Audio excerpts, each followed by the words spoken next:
And again, I'm probably speaking too generalized. I'm probably not making a very good case because I've spent a fair amount of time reading about this stuff because unfortunately you don't get taught this and you have to just like go out and find a bunch of information and start finding out like what the truth of the matter is. But luckily, which is there wild are plenty of when really you really think about that. It is kind of wild because we get taught so much American history, but we really don't get taught the context, especially when it comes to each, constitutional, like the articles of the Constitution. Like you don't really get into them very, very often. The thing is that you don't even have to go very far back in time to when this country interpreted the Second Amendment in a completely different way, where it was almost like a non-issue. It didn't even matter. People didn't think of it the way that we do. There was no fanaticism. It was the NRA who was basically hijacked by its own fringe group, who then went out of their way to start hosting these like writing contests with legal firms and getting lawyers on their side. And this whole like crazy thing that has happened since then. It's just so much history. There's the history of how it has been revised. And then there's all the original history that'll just tick you off when you're like, oh, this is what it's really for. This is why we really had it. I mean, these people talk about militias. The Fed runs the militias. The Fed can step in and control your state militia when it needs to. I'm like, I don't even know what else to say to you. The Fed is not going to overthrow itself. Your militia belongs to the government.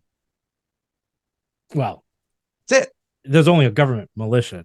If you're independent calling yourself no, not a paramilitary operation. Right. That's not a militia. Yeah. That's not a legal militia either. You call yourself something, but that's illegal. You're not allowed to just. Well, they'll often say it's local or it's state. Yeah. That's how it was back in the day. And then I think it was called like the Defense Act of whatever year. Like that was the end of that. The Fed took over and they're like, we're going to call you up.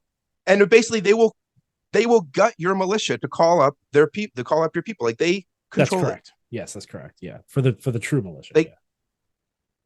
There's nothing. Yeah, and then people will like go back and forth about Civil War. Like, what are you guys talking about? There's just so much. We have to dedicate a whole episode to it. I know you've got a lot. You've got a lot. Do it. That's why you're pulling from. You're pulling from all. There's your so research. much. And I told you I was doing a bunch of it. My computer wound up freezing, and I lost like 3 hours of work, and it was like too hard to go back to. But I have to pick it back up and do it.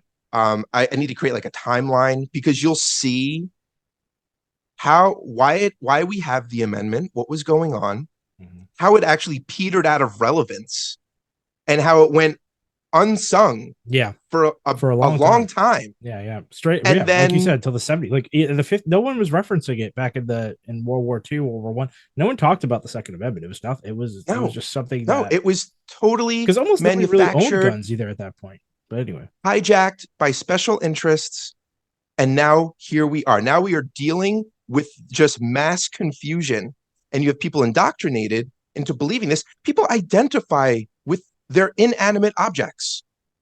I cannot put myself in that position. I don't understand it. I'm not even.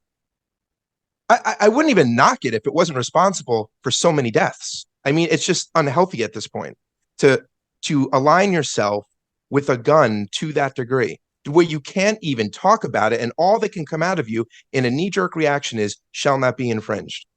I mean, that is a non-starter for everyone, and you got to be able to talk about things.